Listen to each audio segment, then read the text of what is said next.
Good day mga kaputbol, kamusta kayo? Kamusta tayo? So tayo ay mabuti.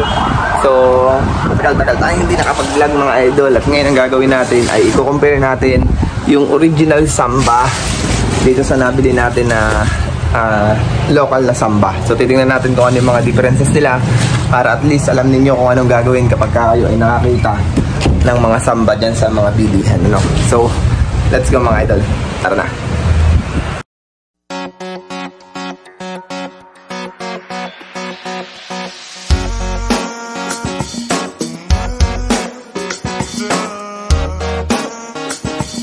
So, yan mga idol, kung naaalala ninyo, bumili tayo ng Samba sa The Shoe Rack na anong tawag dito?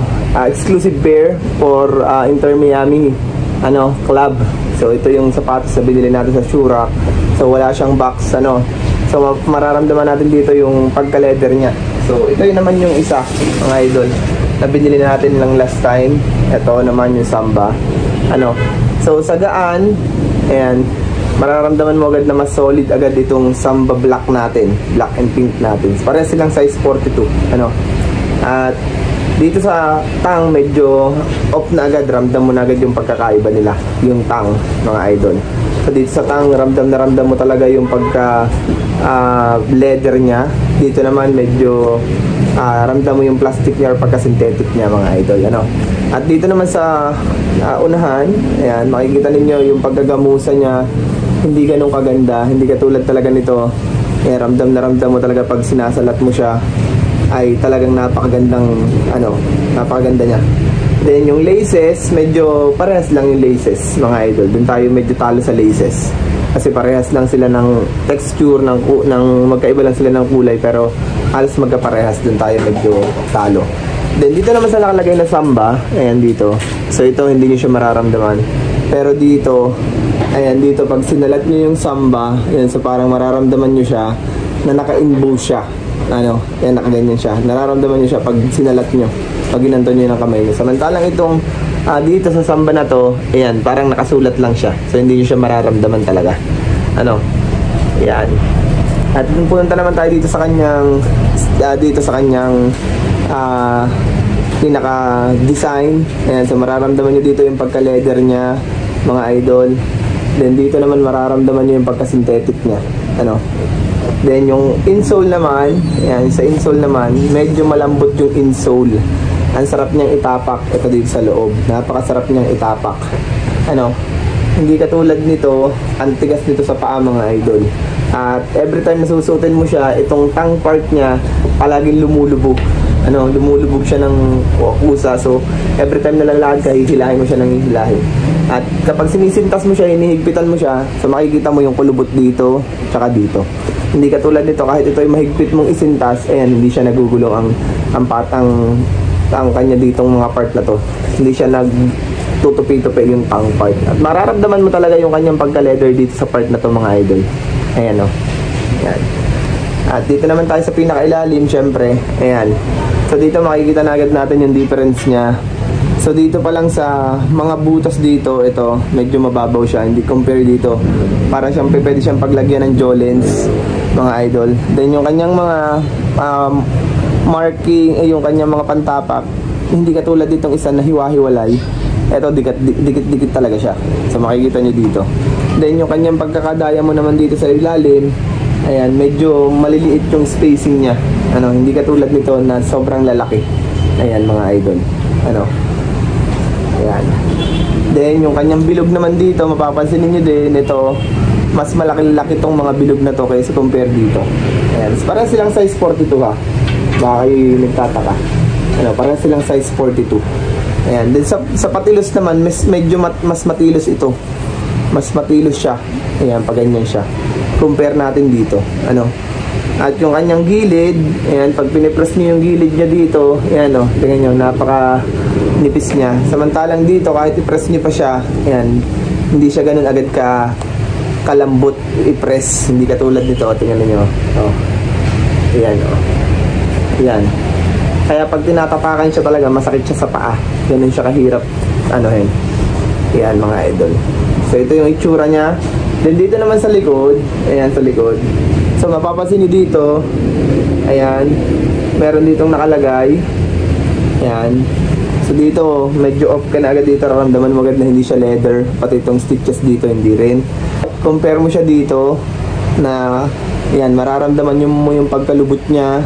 Ano, ayan, ito yung stitches niya. At syempre dito sa loob, ayan, pag kinapa mo to, ramdam na ramdam mo na leather siya. Compare dito sa loob niya na tela. Ayan. So telang tela siya. Ano? Ayan, oh. Tela yung loob niya. So balik tayo dito sa pag-review, pagko-compare. So ito yan na. Then mapapansin nyo rin dito yung kanyang side, yung mga gluing niya, yung pagka-glue niya. So hindi mo siya mapapansin. So ito kaya lang to nagkaganito kasi pull out nga siya, kaya yung mga gluing niya siguro yung problema. Hindi katulad nito dito. Ayan. Lampas-lampas yung pagka-glue. Ayan. Ayan, lampas-lampas ang pagka-glue. Kita nyo dito sa gilid. Ayan, oh, ito lalo na dito sa kabilang side. So lampas agad talaga siya. So kitang-kita mo na agad na off yung sapatos na ito. Pero try natin itong ibigay kay Vince ngayon kung susuotin niya o hindi. Kasi isang beses ko lang yata ito nasuot o ba 2 beses lang. Niregalo ito sa atin ni Boss Aileen nung Pasko. Ayan, nung nakaraang Pasko. Na gusto natin magkasamba. So ito yung pinili natin. White and green and gold. Yung pakulay siya ng Stan Smith natin mga idol. Oh. Ayan o. Oh. Ayan yung itsura niya. Ayan. Ayan. So mapakikita nyo pa rin dito yung kanyang sulat na Adidas. Dito sa kabila, mas mataba siya. Or para siyang naka-bold. Hindi katulad dito na medyo manipis. Ano mga idol. Ayan. So yan yung comparison ng dalawa. Ayan. Ayan, mas malinaw itong kabilang ito. So makikita ninyo, samantalang dito sa kabila, ayan, mas malapad talaga. So dito pa lang at yung samba na sulat, medyo maliliit. Ayan, ang isa pang palatandaan natin mga idol ng samba ay original. So wala siya dito sa loob. Ito kasi merong sa loob, meron sa labas. Itong samba na to, nag-iisa lang ito dito sa labas. Ayan, yung dito. Pag lumalakad ka nasa left side mo, mag-isa lang siya dito. Ayan o. So dito sa kabila naman, nasa kanan naman siya. Ano, itong pair na to. Kung anong suot mo, nandun nakatatak yung samba. Ayan. Nandito naman sa kabila, tingnan niyo, parehas nandito sa kanan, parehas din nandito sa kaliwa. So dun pa lang malalaman mo na I don't know kung tama ako. Pero sa base pa comparison natin, so yun yung una nakita natin dito na magkaiba sila. Ano? Ayan. Then yung natitira pang isang bagay na napansin natin, may natitira dito na isang butas. Ayan, may natitira dito na isang butas. Ano? At medyo malayo siya compare dito na napakalapit lang niya. Ayan, compare dito sa natitirang ito na napakalapit. Ito. Ayan. Nakikita ninyo. So medyo malapit lang sila yung agwat niya. Hindi siya ganun kalayo katulad dito. Ayan o. So mapapansin nyo dito. Or dito sa kabilang side. Ayan. So medyo malayo siya. Ano? So yun yung ating mga nakita ko pagkakaiba ng orig na samba. Kaya ganun siya ka-popular itong samba na to.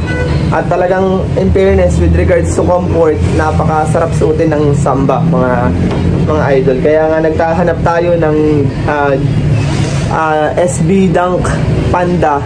Kasi nagkatanungan kung ano na mas maganda sa paa, kung SB Dunk ba o samba. Most of the answer ay samba. Ano? So, let's see kung paano natin maiko-compare kung gaano kaganda yung samba tsaka yung SB Dunk Panda. Ano, kasi yung Panda sobrang mahal ng presyo niya, pero antayin natin na magkaroon ng dasurak ng sobrang mura na sapatos, pero quality talaga mga idol. So, yun yung pagkakaiba sa mga sapatos natin na nakuha mga idol. Tingnan natin kung anong mangyayari sa views natin ito pagkatapos ng mga samba na to. So, maraming salamat sa pagsama ninyo mga idol. Kita-kits tayo sa susunod na vlog. Bye!